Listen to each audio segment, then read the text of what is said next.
Welcome, welcome, everyone. Thank you so much for joining us, whether you are joining us live here in the Zoom or afterwards on our YouTube or our podcast. Thank you so much for joining us. We are so glad to be joined today by Rabbi David Polsky.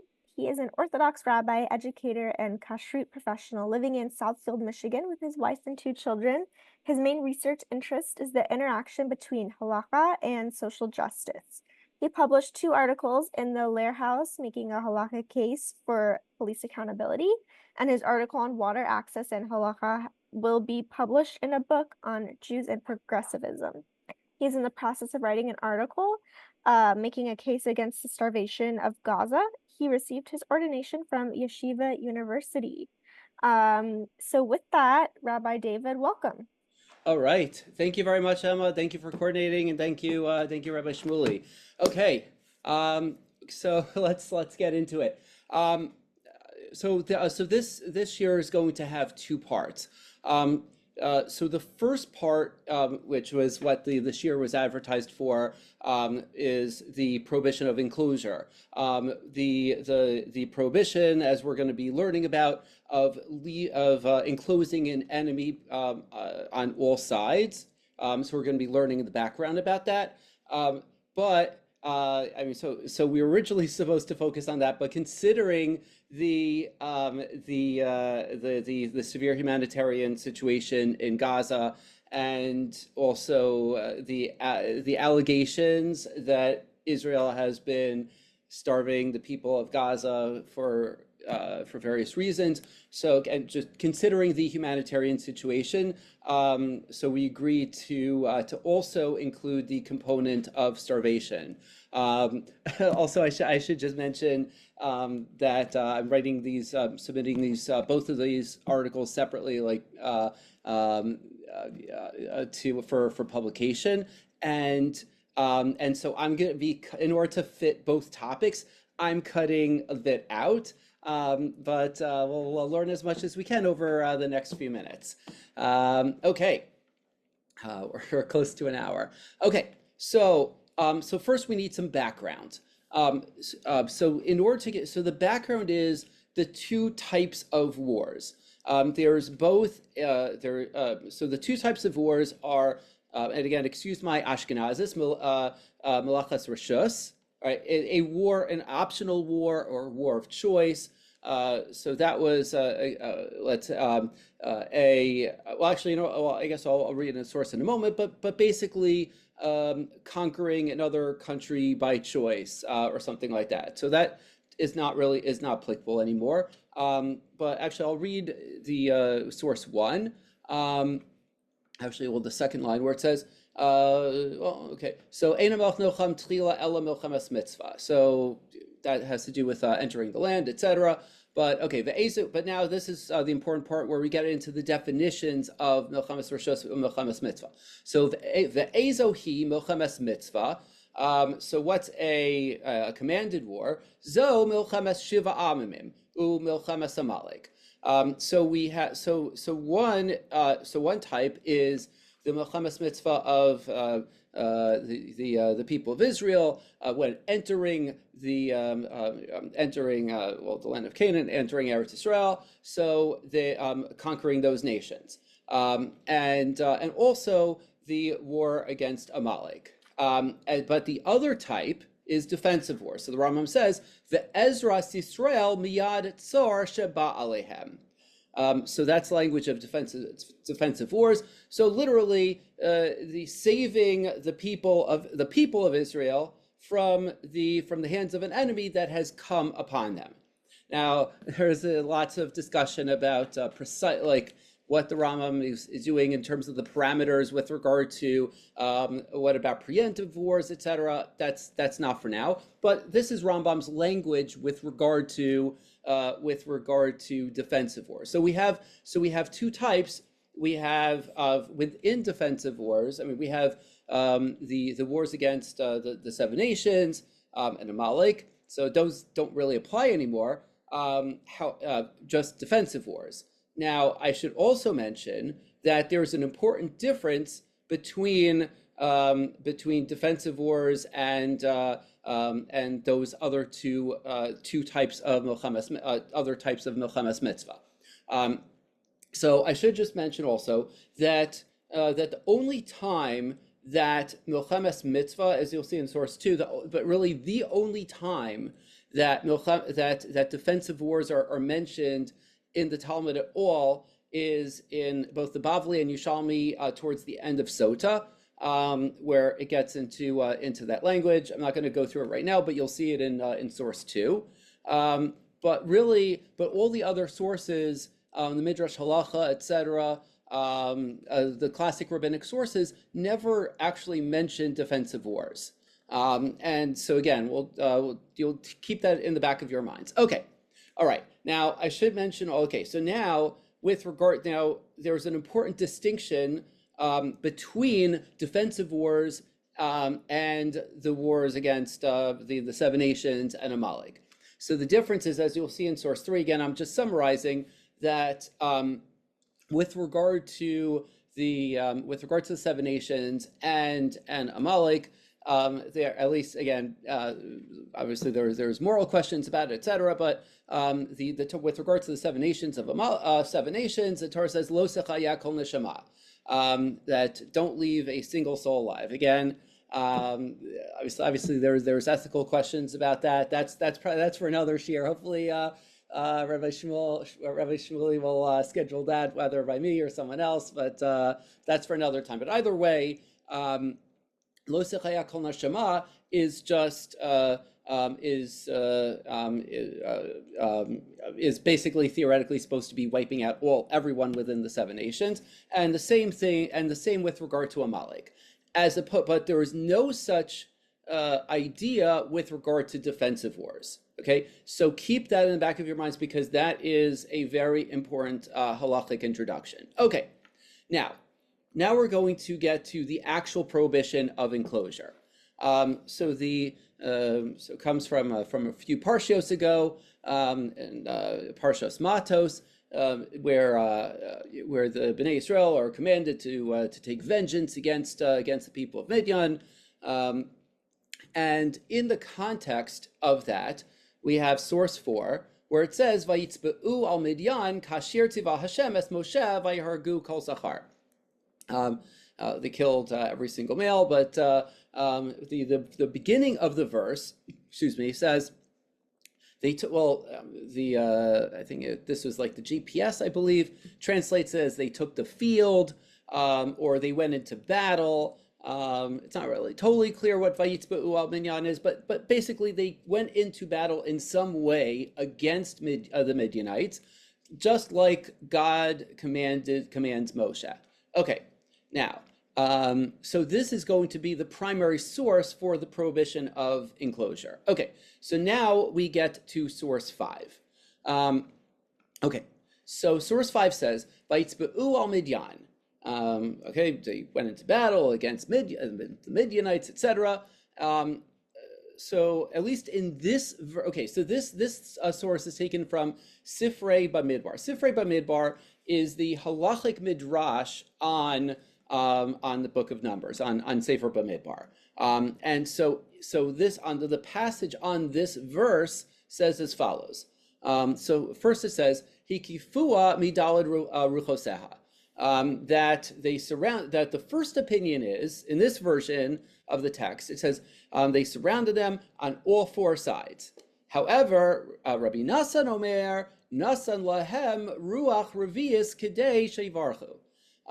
However, Rabbi Nassan says that they did actually leave a 4 side in order to enable those who wanted to flee. Okay. Now, so the Rambam paskins decides the halacha according to the second opinion. Now, I don't want to dwell on this right now. There have been a number of questions about how come the Rambam Maimonides decides the halacha according to this one single named opinion when against the first anonymous opinion, which we usually follow when there's a dispute. So some people deal with that, but I just want to just mention that that the Ramban, Nachmanides, seems to quote a different text, a different textual version of this passage in the Sifrei. And so he says, so the way his quote, the quotation his is V'darshu b'Sifrei hikifua mi'shalosh ruchoseha, that the way they took the field against Midian is that they surrounded them just on three sides. And in this version, Rabbi Nassan Omer, Tein lahem ruach revius sheibarchu, that according to Rabbi Nassan, he's clarifying this first statement and saying that why did they just enclose on three sides, in order to let those who wanted to flee. So there's some like critical editions of the Sifrei, etc., who say that that the Rambam had this textual version. Okay, so either way, so now I just want to get to, so now we're going to get to the Rambam. So the Rambam says in source 7, this is in his Laws of Kings, Hilchos Melachim, it says, Kishet sarin al ir letafsa, ein makifin osa me arba ruchoseha. We don't surround them on all four sides. Ella mishalosh ruchoseha. Only three sides. Umanichin, and we leave mekom laboreach uchomi sheyirte limalet al nasho. We leave room for those who wish to flee and spare their lives to do so. And the Rambam then says, Shnei Amar vayitzbe'u al Midyan kashir tziva Hashem es Moshe. Just like the verse we said before, and the Rambam adds, "Mi pi hashmua lamdu shebekach tzivahu." And so the Rambam says that this Sifrei is saying that Kashir Tzivah Hashem es Moshe, that this was the command. The command was to leave this fourth side. Okay. Now, if you notice, remember we had our conversation before about in the preamble about Milchemes Rishos, Milchemes Mitzvah, and the two types of Milchemes Mitzvah, etc. Okay, so notice that the Rambam doesn't differentiate between, doesn't specify whether this is only Milchemes Rishos or also Milchemes Mitzvah. So this is, we're going to see in a moment that a lot of commentators get into a discussion about, okay, did the Rambam really mean to expand it more broadly? Okay, so we're going to get to that very soon. Okay, now, with regard to the rationale for this for this commandment, and so this obviously relates to well, not only this war and this mitzvah, but just like in general about that having compassion for one's enemies. But so I just want to read the Ramban. So he gives that and a second explanation for the mitzvah. Okay, so now we are in source 8. So the Ramban says, Shanitzavnu keshanitzor al ir lehaniach achas min haruchos b'li matzor she'im yirtzu livroach yiyah lahem derech lanus misham. Okay, so this is we're commanded to leave an open side when we have a siege, so that people could flee. Now, I should also just mention the background for source 8. The background for source 8 is that the Ramban, Nachmanides, is actually criticizing the Rambam, because the Rambam has his Sefer Mitzvos, his book of commandments, and the Rambam has his own count of 613. And in that 613, he does not include this prohibition of enclosure. Why that is, that's what we're going to get to very, very soon. But this passage, source 8, is the Ramban's criticism of the Rambam for saying, "Hey, you left out this mitzvah in your count. How come you left that out?" So this statement by Ramban is in that context. Okay, all right. So going onward. Okay, so now the two classic explanations. So first is ki bazeh nilmod lehisnaheg bechemla afilu im oivenu be'eis hamilchama. That through this we learn to practice compassion even against our enemies and even during war. So in other words, that according to that's the first explanation. The first explanation is the value of having compassion on even those we're fighting against, to have compassion on them. So that's the first explanation. And the second explanation he gives is uve'od tikkun, another good enhancement, is sheniftach lahem pesach, that when we open up an opening for sheyivarchu, that they flee, v'lo yischazku likrasenu, so that they are not hardened against us. So in other words, if let's say if enemy population is enclosed on all sides, so then let's say if backs against the wall, you don't have an option to flee, so they're going to fight much harder than if in the back of their minds they know, hey, I could always run away. And so according to the Ramban, this is the second explanation for the prohibition of enclosure. Okay, and then with regards to the Ramban, so it says the einzu mitzvah a mitzvah sha'a b'midyan avol hi mitzvah ledoros b'chol milchamos harashos. Okay, so the Ramban says he's saying that this command of leaving of leaving an open side, right? It was not just that one battle for that they were commanded.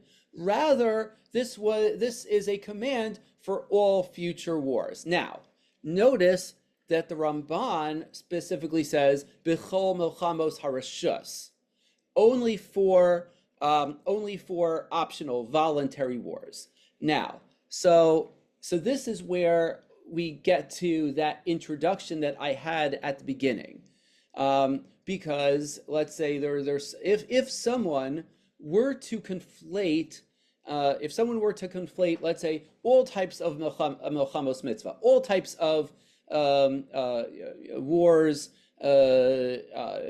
let's say commanded wars, right? If someone were to conflate all of them, right? So then that person they would be reading the Ramban as saying that in defensive wars there would not be a prohibition on enclosure, right? That's what, in other words, if someone conflates, right, both milchamas, all types of milchamas mitzvah, and say defensive wars are exactly the same thing as wars against the seven nations and Amalek, right? So then that person would be thinking that, oh, so therefore we don't have the prohibition of enclosure for defensive wars. Okay, now so I'm going to explain why I don't believe that is the case. So first,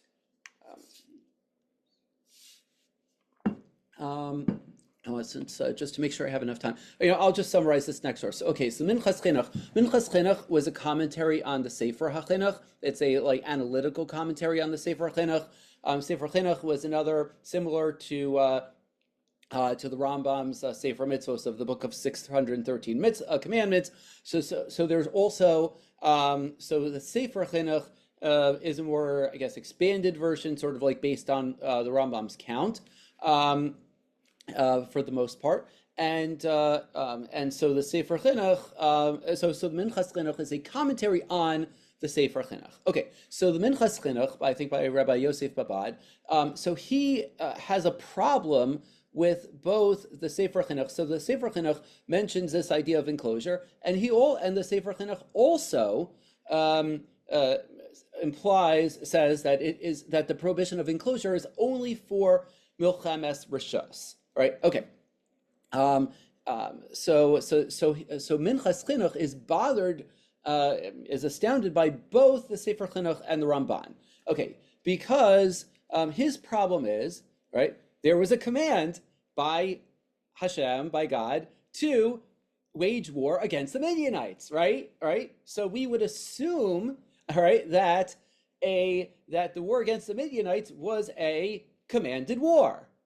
So if it's a commanded war, it is a milchemes mitzvah, and if it is a milchemes mitzvah, and so therefore, Minchas Chinuch is bothered by that it's nonsensical. It doesn't make sense to say that.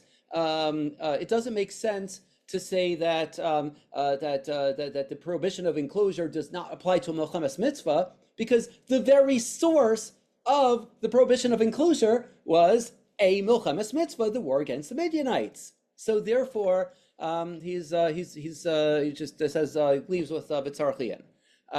Okay, now, so there are some, I think, religious Zionist poskim. I think Rav Aviner, if I remember correctly, maybe like one or two other people and Rabbi Shaul Yisraeli who try to argue that really the war against the Midianites was not really considered a milchemes mitzvah. But most people, most scholars, at least in my opinion, tend to assume that the war against the Midianites was a milchemes mitzvah. And so that being the case, we're going to have to differentiate them. So how exactly are we differentiating them? So that's why I want to take a look at the next source, source 10, the Radbaz. So Radbaz is one of the commentaries on the Mishnah Torah, and this is his comment on that passage in Maimonides in Mishnah Torah in the Rambam. Okay, so he says as follows: Ika b'sifrei devei Rav, talking in the Sifrei. Okay, so al karchach iri ba'ayaros harachokos asher lo mishiva amamim dumia demidyan. So he says that this commandment is specifically with regard to far away cities that are not the seven nations. Dumia de Midian, that are more comparable to the Midianites. Now, I don't want to dwell on this right now. There are some people who have a different reading of the Radbaz, but which I believe is mistaken. I don't want to waste time explaining that right now. But basically, I think the Radbaz is we're going to see distinguishing between, let's say, seven nations, slash Amalek, though he doesn't directly mention Amalek here, versus other types of wars. So he says that this is only this prohibition is only with regard to faraway wars against faraway cities. In other words, not the seven nations. Dumia de Midian, more comparable to the Midianites. Okay, to Yalif Mina, because that is the very source for this prohibition. Okay, the Irinami b'shekaru lahem l'shalom v'lo hishlimu, and this is specifically talking about a case after, let's say, the Jewish army has called for peace, and the population has not made peace. Okay, but then he has a very important formulation similar to Ramban. He says, "V'kol zeh midarchei haTorah asher kol nesivo seha shalom." This is the path of the Torah, that all its paths are peace. So again, a really important formulation with regard to the important ethical frame with regard to this mitzvah. Okay, now, so I just want to explain how this relates to defensive wars. Okay, so my argument is that again, let's go back to how we mentioned that in the milchemes mitzvah, in the defensive wars of the seven nations and Amalek, there's, again, at least theoretically, a command to literally wipe everyone out, right? And so the Radbaz is saying that, okay, because, again, we'll deal with the ethics some other time, but still the Radbaz is saying that because there is this command of don't let a soul alive, so therefore that's why they would specifically enclose them on all sides, because this is a war of elimination, of like totally wiping them out. So it's specifically there that I guess this idea of like compassion, etc., doesn't apply. Why, again, is for another time.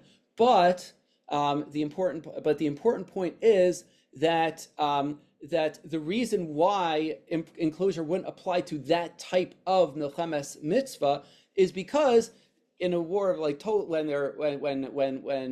the Torah commands to specifically wipe everyone out, so that's why they would enclose it, to make sure that they got everyone. Okay, however, there is no such command with regard to a defensive war. I mean, the purpose of a defensive war is in order to save the Jewish people. It's not to actually directly kill anyone. And so therefore, therefore, my contention is that even though both defensive wars and the war against the seven nations of Amalek, they're both called Milchamos Mitzvah, they're both called commanded wars. However, I think there's an implicit distinction between these two types of defense of commanded wars. In other words, where there is this command, again difficult, but a command to literally wipe out the entire population, so the prohibition of enclosure would not apply, because the whole idea is they were supposed to wipe them out, so therefore they should specifically enclose them. However, with regard to defensive wars, that is not applicable. And so therefore my contention is that for these purposes, for the prohibition of enclosure with regard to the rabbinic language, or at least those let's say the Ramban and the Sefer Chinuch, etc. So when they say that that the prohibition of enclosure does apply to only to Milchemes Rishos, but that would also apply to defensive wars, because with regard to defensive wars as well, there's no idea of like totally wiping out a whole entire population. At least that should not be the purpose. And that being the case, my contention is that the prohibition of enclosure does apply just as much to defensive wars. Okay. Now, I should mention that I have a link over here. Actually, a problem with Safari, their numbering system, it's a little complicated. So it's sort of between source 11 and source 12, but it has a link to Rabbi Yuval Shurlo, who is a big rabbi, a religious Zionist rabbi. So Rabbi Yuval Shurlo actually, Baruch Kivanti, I was having to Rabbi Yuval Shurlo, who basically makes this exact point. So have a link to where he put this on his Facebook page, making this exact point.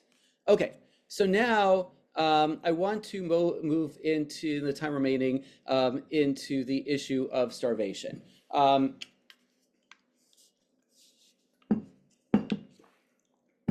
Okay, so the source is another Midrash Halakhah, in not Sifrei B'Midbar, but Sifrei Devarim, the Midrash Halakhah on the book of Deuteronomy. Okay, so the source is source 13 in Parshas Devarim, towards the end of Parsha Shoftim. Says when you kisi kravel ir li'alchem aleha v'karas eleha l'shalom, when you go into war against a city, first you call for peace. Ya'im shalom tancha ufascha alach. And then if they answer you with peace, so v'haya kol am hanim tzava ayu lecha lemas v'avaducha. So then the people there should be subjugated, etc. I should just mention before I forget.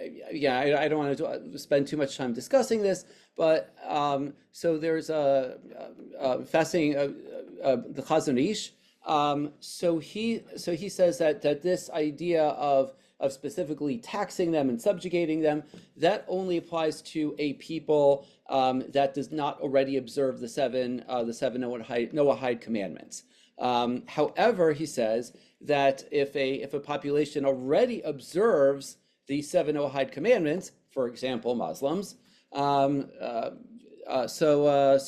that idea of specifically subjugating them, etc., does not apply. Okay, now, then it says v'im lo tashlim imcha imach avasa imcha milchama v'tzarta aleha. If they don't make peace with you, so then wage war and wage siege against them. Okay, so now, so that's the verse. Okay, so now I'm not going to read all of this inside, but source 14 is a Sifrei Dvarim, which has the most important law, the basis for this discussion of starvation. Okay, first, so first it says Kisikravel ir. Okay, so that's the verse. The verse itself said, when you come into a city, and so the commentary by is that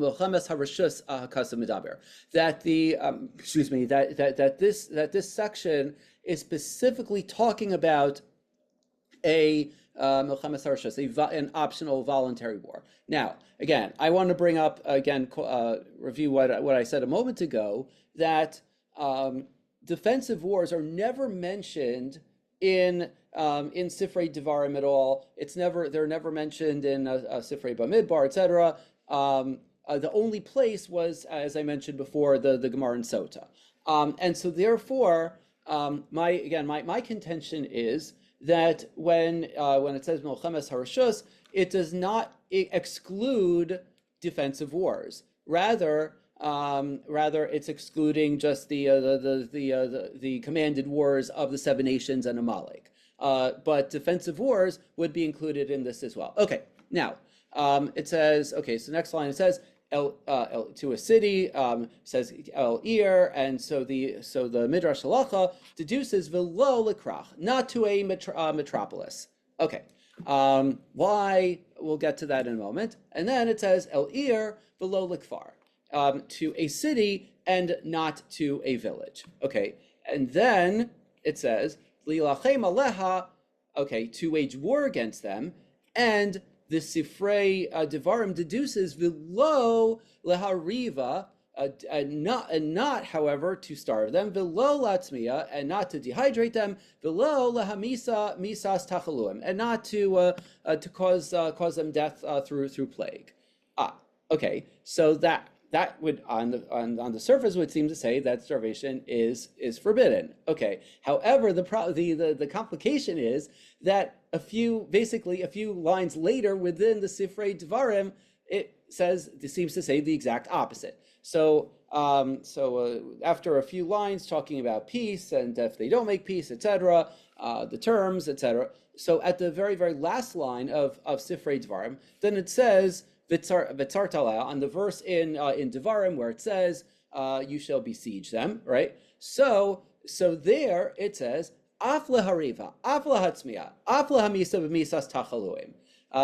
Even to, when it says to besiege them, even to starve them, even to dehydrate them, and even to cause death on through plague, etc. Okay, so at least so you've probably, well, at least I don't know if you might have heard of them, but there are some people out there who have used this line in the Sifrei Devarim as the basis for justification in starving the people of Gaza. And so first I wanted to make you aware of this, that there is this passage out there. Now it seems to be at least on the surface contradictory, because first it says no, and then it says yes. Now I don't have time to get into all the different commentaries on this passage. I do in my article, which hopefully will be published at some point. B'mihera v'yameinu amen. But I don't want to dwell on all the explanations right now. But what I do want to get to is two very, very fascinating comments by one by the Malbim and one by Rabbi Eliezer Waldenberg, So Rabbi Eliezer Waldenberg is known as the Tzitz Eliezer. He's the one who, I mean, is often quoted with regard to trans issues.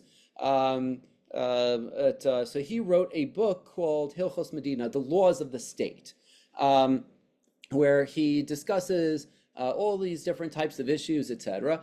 And so Rabbi Waldenberg has a really, really fascinating reading of the preamble, of the beginning of that passage.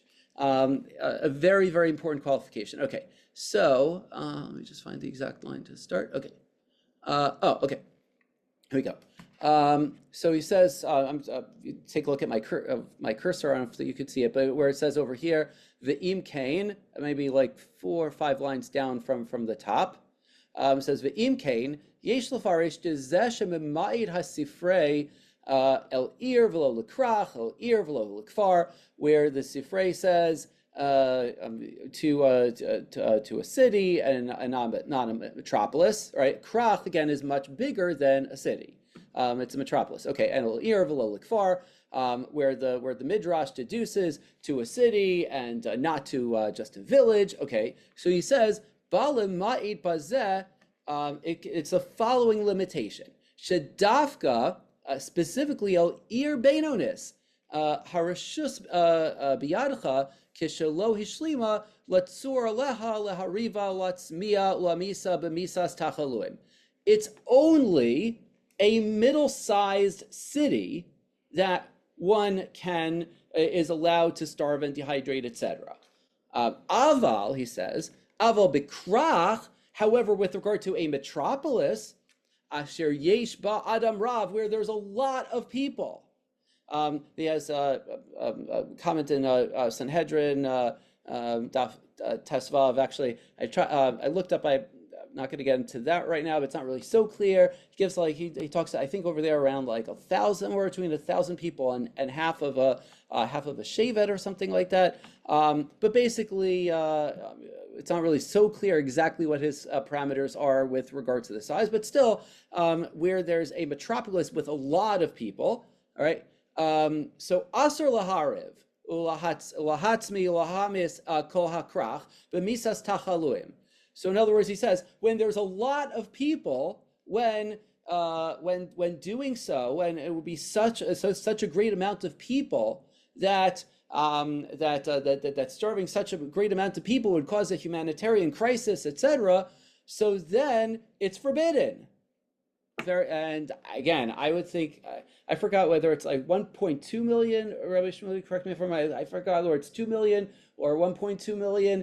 Again, where the population is right now, but certainly whether it's even 1.2 million, certainly 1.2 million Gazans would qualify as a krach, as a metropolis. Certainly in my opinion. And that being the case, according to Rabbi Eliezer Waldenberg, because of this great population, so it should be forbidden. Okay. And then I'll just mention, it says, so it's forbidden to do that. Ella aleinu lilachem az b'drachim acherim k'dei lachniam tachtenu. Rather, we should use other methods to wage war against them and subdue them, etc. But again, not to such a large population. And so I think that's a really, really, really great source. Now, so I just wanted to also. Okay, so I want to I'll just summarize this because there's a lot to go through. But the Malbim, I encourage you to take a look at it. Again, Malbim is source 15. So the Malbim has very, I guess, reads in to, well, actually, you know what? Maybe I do have, let me see. I think I have, well, at least I'll try to explain it very well. Okay. Okay, well, so he says, so Malbim differentiates between different types of wars. In other words, when the Torah or Tanakh refer to the term war, that there are certain different types of wars that are connoted. So the Malbim says there's lachem im, right? So so according to the Malbim, again, I encourage you to take a look at the English translation also. So im, he said, connotes where it's equal footing. I don't know if I don't think this is the same thing as proportionality, as the modern, at least the modern concept of proportionality. Rather, at least positionally, they're equal, or at the very least, the population that is being besieged is at least just as fortified, as strong as the attackers. And he differentiates that between lachem im, war with, versus lachem al, but he contrasts that also with lachem sheba acharav beis, or lachem ba, or lachem be, warring in, right? So again, I'd encourage you to take a look at the Malbim or the English translation on your own. But basically, the Malbim says that when the Sifrei permits starving, besieging, etc., using starvation, right? That is only in the context of im, when they're on equal footing, and he gives the example of when they're trying to wage a siege. So classically, a siege is that a city population is in a it's a fortified wall, and the way they try to get in is using starvation, etc., by blocking all the food coming in and out, etc., in order to subdue them, etc. Okay, so the Malbim says that is again a case of that's the case of im or al, like against or with. However, Malbim says that when it's a lachem be, like in other words, when it's a case where the attacking army has there's no fortification, they're already in the enemy area without having to get through any fortification, so starvation would not apply. And again, so my contention is that in the case of Gaza, because there was no fortification, like Israel is controlling basically most of the landmass. That being the case, my contention is that according to the Malbim, it is a case. The case in Gaza is a case of lochem bit, in which case, according to the Malbim, starvation is not permitted. Now, now one last thing, and I wanted to actually make two more points. But this is where I get into why I gave the background of enclosure beforehand. Okay, so again, we spoke about the prohibition of enclosure, and so we just saw about the topic of starvation. Now, so the question is, how do those two topics integrate with each other, right? So, even forgetting about Rabbi Eliezer Waldenberg or the Malbim, etc., but let's say there is theoretically this permission of starvation, etc. Okay, but how would it interact with the prohibition of enclosure, which, as I argue, do apply in cases of defensive wars, right? So, so my contention is, I didn't get a chance to mention this, but we saw that the Rambam codifies, that the Rambam cites the prohibition of enclosure. However, the Rambam never cites the clause with regard to starvation, never cites the Midrash with regard to starvation. And so that being the case, I think you could make something of it. So what am I contending? So in one sense, my contention is that in one sense, the Rambam saw those two prohibitions or two clauses as to some degree contradictory. Now, there was, at least my understanding is there was this idea of siege warfare. However, so to whatever degree the Rambam would have allowed for any sort of starvation, that is with the proviso of leaving a side open. In other words, that any sort of like keeping food out of a population when waging siege is only at most under the condition that those who want to escape can escape starvation and dehydration, etc. However, if let's say if they're totally enclosed on all sides, so then they can't escape it. And so my contention is that in that sense, that is the way in which that's the reason why the Rambam never cites this passage in Sifrei Devarim, because someone would not actually end up being starved if provided they have the ability to escape, and if they have the ability to escape, so they are able to escape starvation. And so that being the case, you can't have it both ways. You can't. You could try to starve a population, etc., or you can close on all sides, but you can't do both. You can't enclose on all sides, preventing basically all Gazans from being able to escape, and at the same time keeping at least allegedly keeping humanitarian aid out. You can't have both, and so that's why once you put those two together about the prohibition of enclosure and the clause about starvation. So that's why I think you have to see that Sifrei Devarim, even to whatever degree there is some sort of possibility of starvation being allowed, it has to be done. It has to be seen in the context of the prohibition of enclosure. And so that being the case, if they're not able to escape starvation, so that would still be a violation. Okay, and so that is why I believe that, again, these alleged actions are not acceptable in my contention according to Halakhah. Now, we did want to just conclude with one or again, we'll finish up very, very soon and take questions.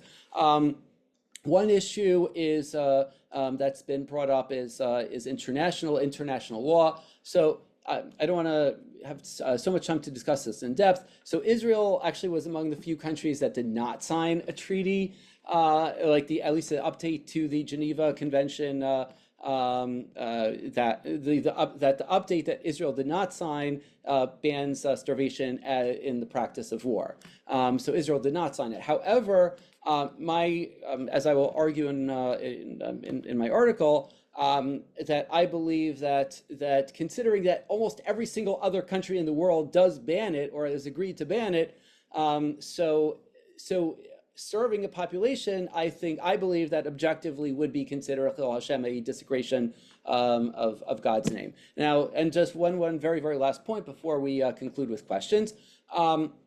That aside from anything else, that even if someone were to disagree with the with any of these halachic arguments, etc., but still, I just want to conclude with just appreciating the moral seriousness of just the possibility of starving an entire population. Actually, though, I do want to just mention a quick thing. Again, sorry if I'm going over time in terms of questions, but with regard to the contention that, because there's some people are, we have to keep food away from Gaza because Hamas might use it and might sell it for weapons, etc. Okay, so my contention is that even if, let's say, someone didn't care about the whole population of Gaza, etc., and you thought that, and someone thought that that was a basis for denying food to over 1 million people. But aside from anything else, my halachic contention is because Hamas, they're responsible for feeding the hostages.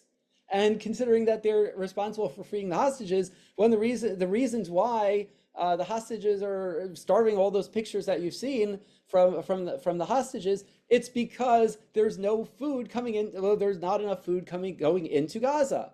And so whether or not Hamas or was intentionally starving, but if there's no food whatsoever to feed them, so of course the hostages are going to be starving. And so that's why my halachic argument is that is that even if someone, well, again, I disagree morally, but even if someone were to not care about the lives of over 1 million Gazans, but at least people should care about the lives of the hostages, and keeping food out of Gaza serves to starve them too. And again, as I argue, that is that it's wrong.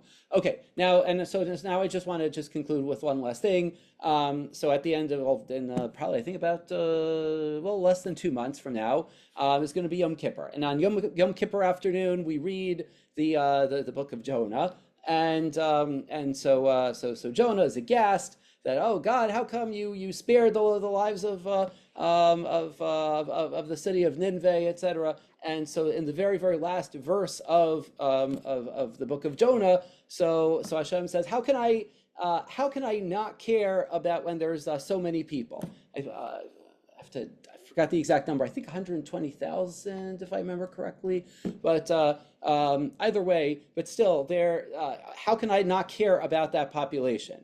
And so if God cares about that many, so certainly when you have the Gazan population, which is more than 10 times that amount, so certainly whatever our feelings are about, let's say, these halachic arguments, at the very least, we have to treat this issue with the moral seriousness it deserves. And so, okay, so thank you very much. So with that, I conclude, and I'll take questions now. Thank you, Rabbi David. I am now opening the floor to any questions that anyone might have in the chat, or if you would like to unmute and ask, you're also welcome to do that. I'm also going to look on our Facebook Live to see if there's any questions there. But yes, let us know. Yeah, did you have any other thoughts that maybe you wanted to share? Let me see. Well, I covered all the main ones, but let me just think. I mean, this is. Let me just see. Well, this is just parenthetically. I didn't think I would have time to get into this, but so there are some people who let's say, just like Ramban, like Nachmanides, who noticed that that the Rambam doesn't include it in the Sefer Mitzvos in his count of 613 commandments. So there's been a few explanations. So some people have tried to say, oh, okay, so if that's so Rambam doesn't include it as a mitzvah, so it's not as important and it's not as pressing, etc. So one of my arguments is that that the Rambam in the Sefer Mitzvos has a number of rules. So the second rule of the Rambam, actually I have this in the source sheet. I forgot like which number it is, but the Rambam, but go through the source sheet, you'll be able to find it. One of the Rambam's rules is that the second one is that any command that is not directly commanded in the Torah. In other words, if it's not explicit in the Torah, let's say if it's only used by a derivation, or if it is, let's say, a Halakhah l'Moshe Sinai, it's a law that was passed on, that was commanded to Moshe, and that was passed down, etc., through the generations as part of the oral Torah. So those would not be included in his count, right? And so my contention is that even though, let's say, in the case of the Rambam, like he points out that, let's say, Kasher Tzivah Hashem, that just like, let's say, like Hashem commanded, etc., that even though it's a hint at that there was such a command, however, we don't have that direct command itself. And for that reason, my argument is that this prohibition would be considered more like a Halakhah l'Moshe Sinai, like a command that was given to Moshe that's not explicit, that's not directly referred to in the Torah. And so the fact that Rambam doesn't list it among the 613 commandments, it's for that reason, not because it's not as important. I just wanted to mention that. Now, and also I should just mention that there's a commentary called Megillas Esther. I forgot who wrote that. So the Megillas Esther, his defense of the Rambam is that it's included in the Rambam's laws, command, that Rambam has a separate command among his 613 with regard to optional wars, with regard to Milchemes Rishus. And so therefore the prohibition of enclosure is all part and parcel of that.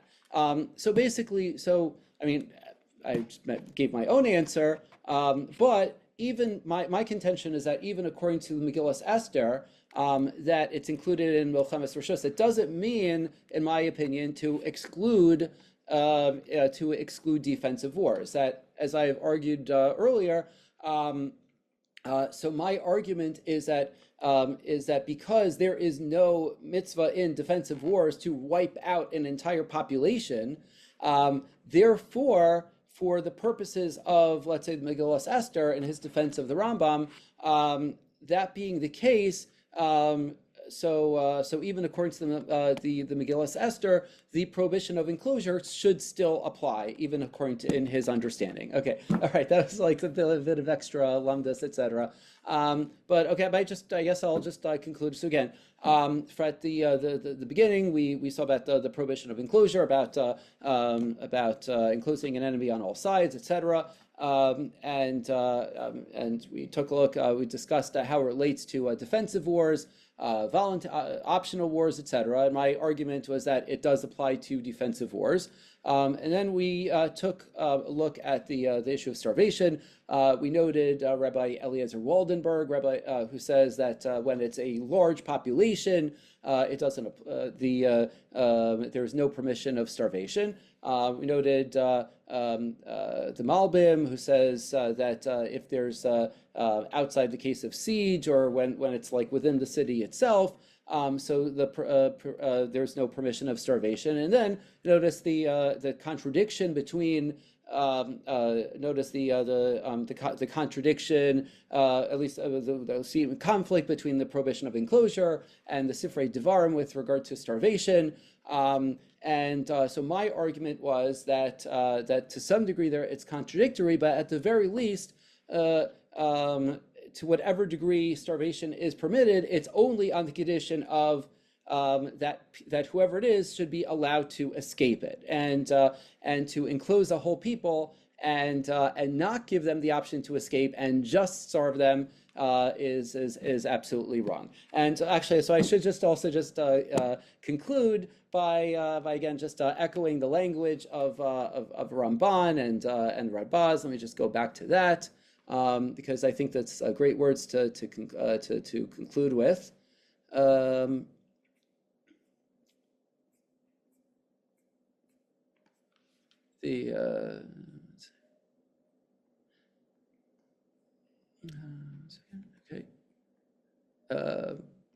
Okay. Again, so with the Ramban, who said that